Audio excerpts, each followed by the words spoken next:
animals were made to like be eaten at the end of the day, and if that was the situation with humans, and yes, I'm sure that we would, if we had to, like if we had to eat them, then yeah, I'm sure we would. We're speaking about animals in the way that we see them, right? Not the way they see themselves. For example, like we were talking in the last chat about the movie Alien, in which this like alien comes down, they hunt humans, right? They kill humans. This is like obviously sci-fi, it's not real. Otherwise we wouldn't be so chilling here in a Discord chat, would we? They would see us as the same way that you're seeing the animals, but we wouldn't like that, would we? We would disagree with that, right? We'd say no, piss off. I wanna just live my normal life. That is how the animals see us. They beg for us to leave them alone. They beg for us to spare their lives, like we would beg those aliens. The difference is that me and you speak English. So I know what it sounds like when you're begging. You know what it sounds like when I'm begging. But when they beg for their lives, when they fight for their lives, they can't speak English. But they scream.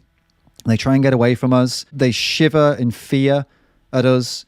They show us all these ways that they want us to stop, but we don't stop. It's not about what we want to do with them. It's about them not wanting to be hurt and killed by us. That's important. Yeah, I would say that too, but the thing is with animals being killed, it's like a job for people to do that. And I think that if anything, vegan protesters do drag it and put their beliefs onto other people. Animals, they weren't made to be killed and eaten, but at the end of the day, that's what most of them are there for, not just to roam the earth and not really do anything. And either way, if they're screaming, they're obviously gonna be screaming if they're about to like get killed to eat, but at the end of the day, that's what they're there for.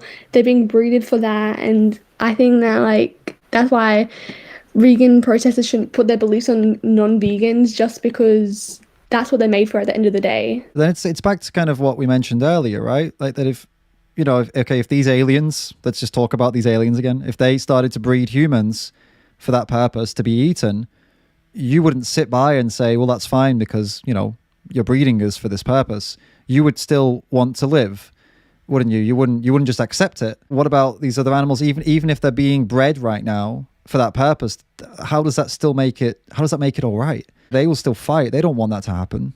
What about what they want? Yeah, I'd probably say that just because it's so normalized to kill animals to eat them. Yeah. I feel like that's probably the reason that they're still getting killed today. Yeah. And I think that if it wasn't so normalized, I think the world could be all vegan. But just because it's normalized, people believe that veganism isn't like a normal thing just because killing animals is normalized. So True. I feel like it is normalized. Yeah, I feel like it is, and that's a good point. That's definitely not what I'm against. I'm against probably the vegans putting their beliefs onto non-vegans, and it's always the same reasons most of the time. Like basically it hurts animals or it ruins our society. Like that's the main reasons I always hear. I'm not really hearing like convincing reasons, if you know what I mean. Would it convince you if it were an animal you cared about? I mean, yeah, but I feel like the earth is made not to kill cats or dogs. It's mainly for cows and like chickens and stuff like that lots of people don't care about. It's interesting that you say that because you're coming from, are you Australian?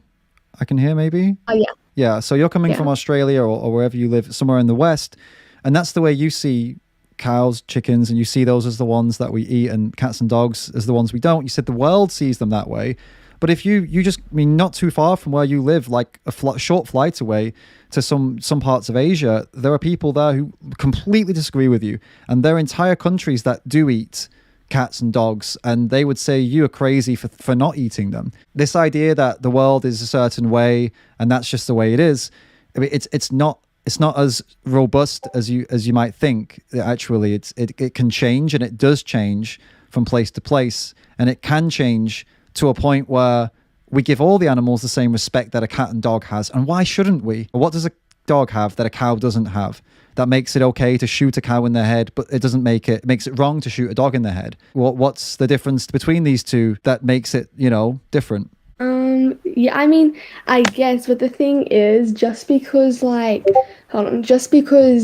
cows and chickens aren't like known for being pets. They're mostly known for being pets just to breed them and eat them, or like take the eggs and stuff like that.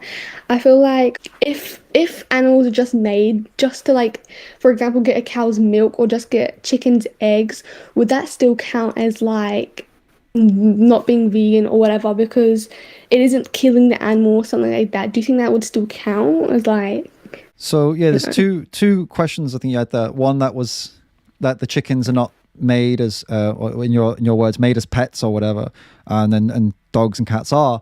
But then in those countries I just mentioned to you, the dogs and cats are pets for some people, but for other people they literally are bred as food. But I know you wouldn't agree with that, and neither would I. Obviously, I wouldn't agree with any of it, but you specifically would take a problem with dogs and cats in those countries being eaten because you see them as pets. My point is, what's stopping us from seeing them all in the same light? Why are some selected out as to be loved and some are selected out to be shot in the head? But your point is that, well, it's because of the way we see them, and I agree with you. That's exactly the problem. Or why don't we start to see them as the animals they are? A dog and a cow, they can play together, and they do play together. They're not so different. They're all very similar, and they all just want to just live without all of this cruelty and death and violence. And to answer your question about, okay, what about eating animal products that haven't come from killing? There's a whole other world that is not, the meat industry is one part of it. There's all of the egg industry and the dairy industry. The things they do in those industries are, if not as horrendous, if not more horrendous than the meat industry. So the idea that they don't kill them is completely wrong. They do kill them. They just kill them after they're finished with them. So in the dairy industry, they get a dairy cow, they put their hands inside her and then inject semen into her, right? So that's the first thing they'll do to get her pregnant. She has a baby, they take the baby away, and then they start milking her. And then when the milk slows down, they do it again, and they do it again, and do it again. That cycle repeats over and over and over again. And then when she's tired, old, not too old, but older, let's say, they'll send her to a slaughterhouse and she'll be shot in the head and have her throat slit. And any of the boy calves that are born, because the baby boys and baby girls they have, the boys don't make milk. So they are sent straight away to the slaughterhouse. With the egg industry, for eggs, they have an industry that's all set up around the same as the dairy industry. It's all focused on the female chickens because female chickens lay eggs, male chickens don't lay eggs. So if a chicken is born and they are a male, they kill them instantly within 1 or 2 minutes. They throw them into it sounds like I'm making this up. I promise you I'm not. It's like a giant blender and they throw them in alive and they just kill them instantly. So that's what the egg industry does. And the same thing with those chickens. Once they stop producing eggs or they don't produce as many eggs, they get sent to a slaughterhouse too. So the meat industry is very much linked to the dairy industry and the egg industry. It's all together. They're doing all these things working hand in hand together. So it really is brutal. If you wanted to know, I mean, you're in Australia, which is good because one of the best documentaries showing how this all works was filmed in Australia. It's called Dominion.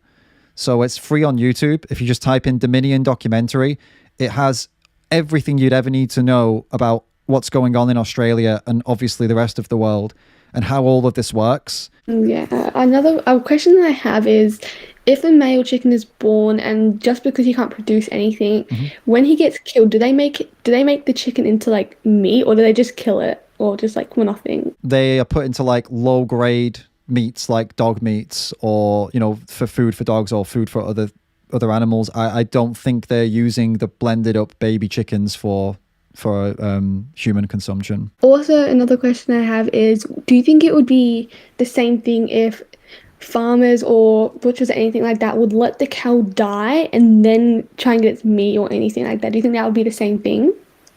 I mean, I would say it's kind of, I mean, anybody who wants to sit around and wait for an animal to die of natural causes so they can eat them, I mean, it's kind of weird, don't you think?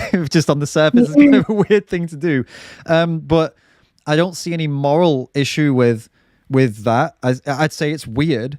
And I would say if someone's, showing off like, hey, look what I'm eating, then I'd say it would be a problem because then you're teaching people that eating dead animals is something good. But if in a crazy scenario where someone's walking alone through a forest and finds a dead animal and eats the dead animal and never tells anyone about it, I don't see why that would be a problem. But what the situation that we're in now, and what people are buying and are eating and what these animals go through, that is a problem. That is a massive problem.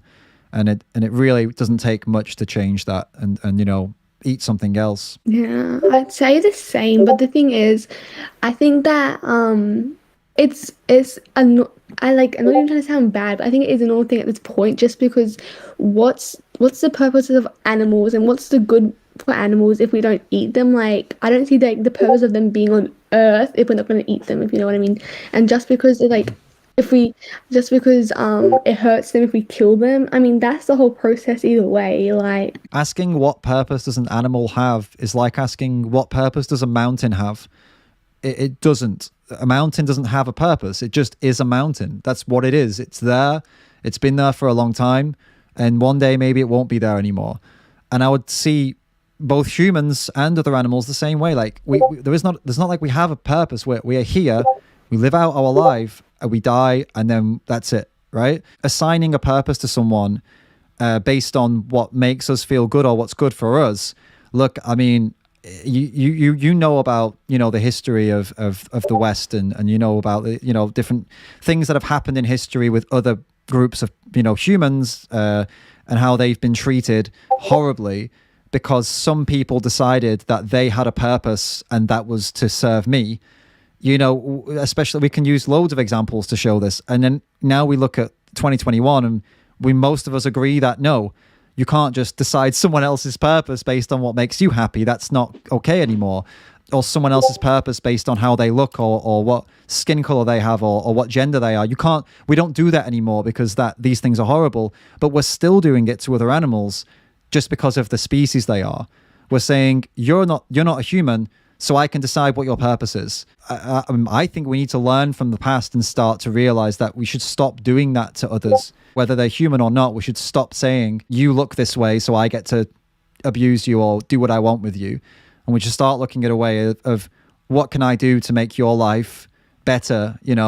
Well, what can I change in my life to make sure I'm not harming you? I would hope that we start to think like that. yeah, I definitely agree with that bit, but the thing with vegans, I can't tell if they're like being vegan for the animal's purpose. But if everyone in the earth goes vegan, there will be no animals either way because there's obviously no purpose for them at that point. So I don't know if vegans are just vegan for the animal's purpose because it hurts the animals or something like that. But either way, if everyone goes vegan, there will be no animals to like care about either way. Of course, there'll be animals. They exist regardless of us. They're animals. Okay, cows and chickens and pigs in the industries, they are domesticated, man-made animals. Maybe they won't be around anymore, but that's good because they suffer so much because of how we have treated them and how we have created the species. They are not naturally occurring animals. You won't see a pig in the wild looking like anything the pig you'll see in a farm. They don't exist in the wild anymore, same as the cows. So these animals, they have really bad health problems. So they have a horrible life. So if they go extinct completely, it would be good for them. But there will still be wild cows. There will still be wild pigs. There will still be wild chickens. There are right now, and they live out their wild lives without human intervention. So there would still be animals, just not the ones that you see in these farms. But that's good because these ones they have a horrible life. They really suffer. Yeah, totally. But with vegans, like I said before, with vegans like kind of putting their beliefs on other people, do you think it's more of just like wanting the other person to be vegan, or just, I don't really know how to explain it, but do you think it's like worth it putting your beliefs on other people? It could be their culture to eat meat or something like that. Or do you want people to be vegan, or do you need them to be vegan? The animals need them to be vegan. I mean, it's not about what I want or don't want. It's about what they're going through. For their sake, we really need to, people to stop paying for what happens to them so they can stop going through this horrible, this hell. So about cultures, I mean, my culture and your culture both eats meat. It's in our cultures to eat and meat and dairy and all these different things, but it doesn't mean that we shouldn't say something about it. Both of our cultures have had horrible, horrible things in the past that thankfully people stood up and said no to, and then now they don't happen anymore. On a more personal level, like I'm assuming you're a girl, but tell me if I'm wrong. I'm just thinking by your voice. But if you are, you know, you're lucky to be born now rather than a couple of hundred years ago, where things for you would have been horribly, so much worse. You would have been treated so much worse, like a second-class citizen. Like, but thankfully, people stood up and said no, no, and they challenged the culture. They said, no, I'm going to force you to listen to what I have to say about this. And now, thankfully, a lot of women around the world are in a much better position thanks to those incredible people who stood up and said, no, this is wrong. So yeah, I absolutely support vegans who do the same thing, stand up and say, no, it's wrong. So hopefully we have a future where we have that big change again, for except this time not for women, but for other animals. I mean, there's plenty of other demographics, not only women, who have a much better life now thanks to people who stood up and said no. And I would hope that other animals get that opportunity as well. Yeah, I think you've definitely made a good point here, and yeah, but my one last question is I've just been hearing like the only reason that you should go vegan is because it's hurting the animals. Is that like the only reason? Because we all obviously everyone's gonna get like hurt, like every animal's gonna get hurt, but I don't think that should be like the only reason you should go vegan, Right. if you know what I'm saying. If someone said you shouldn't punch people because it'll break your wrist, right? You'd be saying, well, should I not be more focused on I shouldn't punch people because it hurts people? You would say that's strange. Why are you talking about breaking your wrist? Why don't you say you shouldn't punch people because it's not fair for the other people? So that's why vegans say, you know, veganism is for the animals, because it's not about whether I get super fit and strong or whether I am good for the planet. It's about whether I am good or bad for that animal at the end of the day. Now, fortunately, if you do go vegan and you do eat properly and you get the right information and you make an effort to eat sustainably, you can get very good things happening for your health. You can have a much healthier life that way, and you can be really good for the planet too. But these are not things that automatically come with veganism. You have to be sensible. You have to research and do it properly. But that's why people say it's for the animals, because like I said, it's like saying don't punch people because you'll hurt yourself. We're saying don't pay for these things to happen to animals because the animals suffer, rather than saying it's good for your health or it's good for the planet. You know what I mean? Yeah, definitely. All right, so I think we're nearly done here, but the last point that I'd have is like personally, going to that, personally, I think that like vegan protesters definitely like some of them definitely drag it a bit. Right. Like at this point, like you said, they're just trying to get the point across, but like it's been going on, like you said about the girls' rights protesting, the people obviously, like, I don't know how long they protested for, but it came across. But I think that vegans have been protesting for a while now, and clearly not everyone's going to go vegan, and like it just isn't possible. And at this point, I think that like not everyone's going to go vegan, obviously, because everyone has their rights and their reasons that because they don't want to go vegan. So that basically just my point across is there's no right to be putting you guys' beliefs on other people, if you know what I'm saying. Well, that being said, forget the other people, you know, the other activists and the other people that may or may not go vegan. What about you? Like, what's holding you back from going vegan and you know, helping the animals like we've discussed? Well, to be honest, probably like nothing, but just because I've grown up eating meat, I feel like it'd be a really weird change, because I feel like maybe just me changing wouldn't help at all, like just one person, if you know what I'm saying. Definitely. A lot of vegans feel like that too. Like they say like, oh, I feel like I'm talking about veganism, but like I don't feel like I'm changing anything. Like, we all have that, vegan or not, and many people feel like they're not making a difference, but you are, like, trust me. You absolutely are making a difference. There's an analogy that's like, you know, many drops make an ocean. Like, the ocean is filled with many drops of water. It's not just one big piece of water. And when you go vegan, you are one of those many, many drops. You might feel like for you it's insignificant, but you're one of many people across the world who also made that decision. And together, of course, we're making a difference. There's so many of us when you put our numbers together. Yeah, I think this is came to an end here. I definitely agree with your point, and I will definitely be like questioning if I should go vegan. But yeah, thank you for having me, and debating this was really fun. Thank you. Thank you. And do make sure to check out that documentary, Dominion Yeah. documentary. Okay, thank you. Guarantee it'll blow your mind, and maybe watch it with some friends and stuff as well. Tell them it's about Australia, and it's, yeah, it'll definitely blow your mind. Yeah, thank you. All right, so yeah. Goodbye.